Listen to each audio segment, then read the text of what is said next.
made a 2D Metroidvania, and this is how I did it.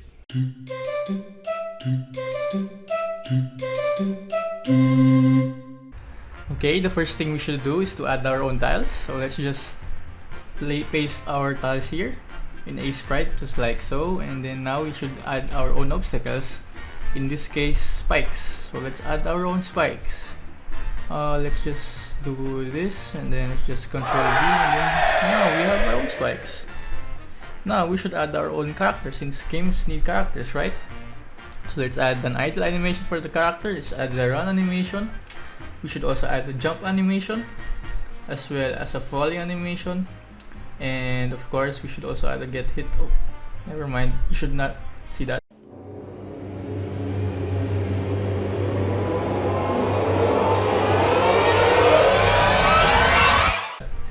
So like so, we have our own standard animations for normal movement for a normal character to have in a game.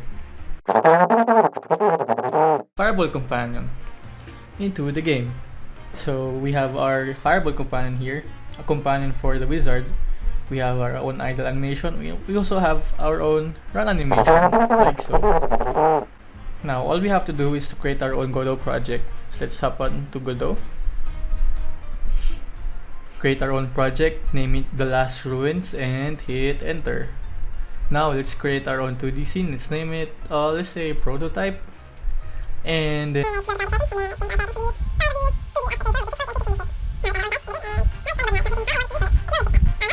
now let's add our own tiles in the game, and now it's kind of bugging out. It's not looking how I want it to be, so let's go ahead and fix that.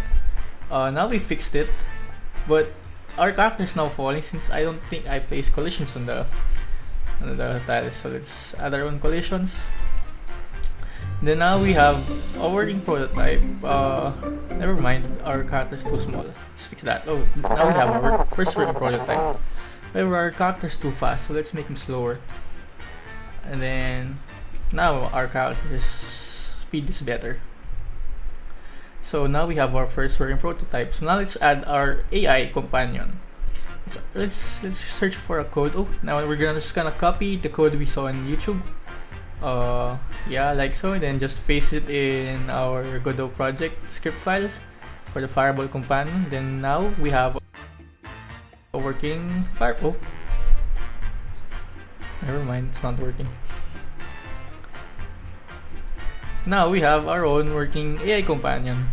It follows us around whenever we move and whenever we go out, but it still feels a little clunky though. So before all that, we should now head on to our Trello board and add our to-do list and add in our progress, and then just update it to be more organized.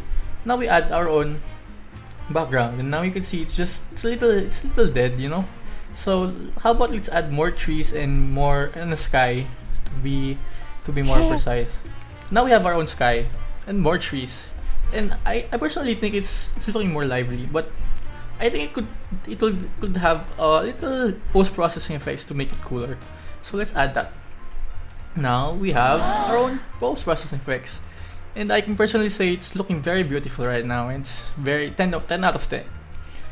It has its own lighting, it has its own mood. It really highlights the ambience of the forest, which has a mysterious vibe with it. So let's now add our platforming basics, normal jump. So now when we go to the most southern part of the map, we can now have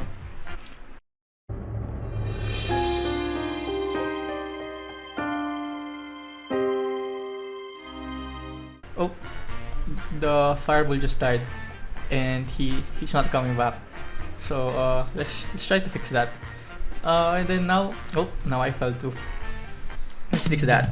So now I think it's still not working. So let's try to fix that. Yeah. So now we have our own working AI companion. It's kind of bugging out, but hey, at least it's working. Now if we go to the southern part and jump, it's not gonna fall. It was quite a simple fix, so I'm not gonna get into it. So now we have our own first working prototype, and now all we have to do is just publish it on Steam and wait for the money to come, since I already have a game. So yeah, that's pretty much about it.